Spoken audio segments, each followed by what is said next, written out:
আসসালামু আলাইকুম। Hello guys, সবাই কেমন আছেন? আশা করি সবাই ভালো আছেন। আজ আমি চলে আসলাম একটি গরুর ফার্মে। এখান থেকে আমি অরিজিনাল দুধ নিলাম। এখানে 3 লিটার দুধ আছে। তো এই দুধ দিয়ে আজ আমি দই তৈরি করব। যেহেতু আগামীকাল পহেলা বৈশাখ, তো দই ছাড়া কি আর চলে? তাই নিজ হাতে দই তৈরি করব।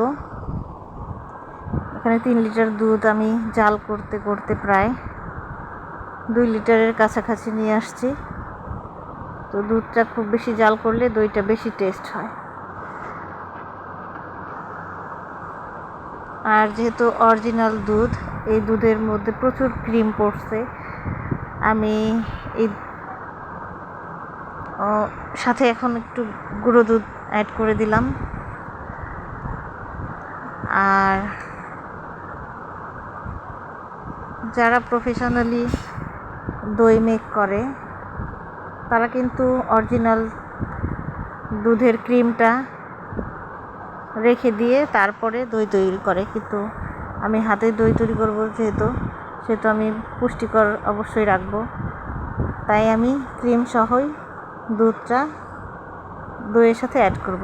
আর আমি এখানে ক্যারামেল তৈরি করে নিচ্ছি চিনি জাল দিয়ে।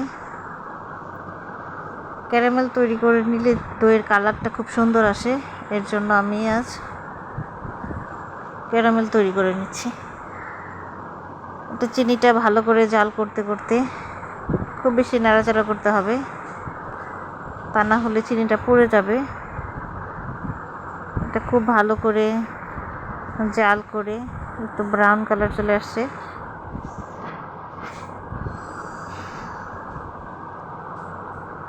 এখন আমি এই ক্যারামেলের মধ্যে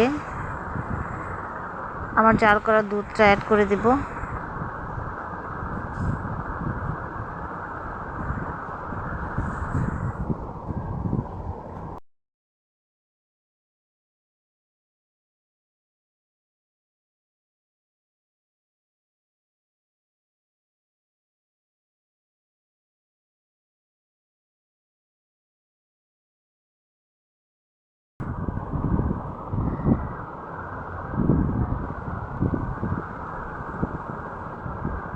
আস্তে আস্তে দুধগুলো দিব, জালটা কমিয়ে নিলাম।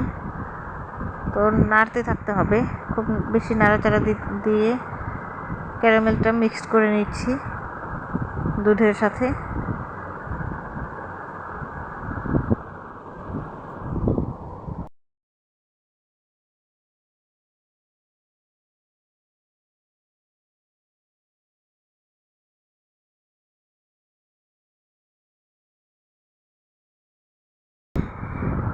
এরপর আমি বেশ কিছুক্ষণ আবার জাল করে নিব দুধটা, আর খুব ভালো করে ক্যারামেলটা দুধের সাথে মিশিয়ে নেব।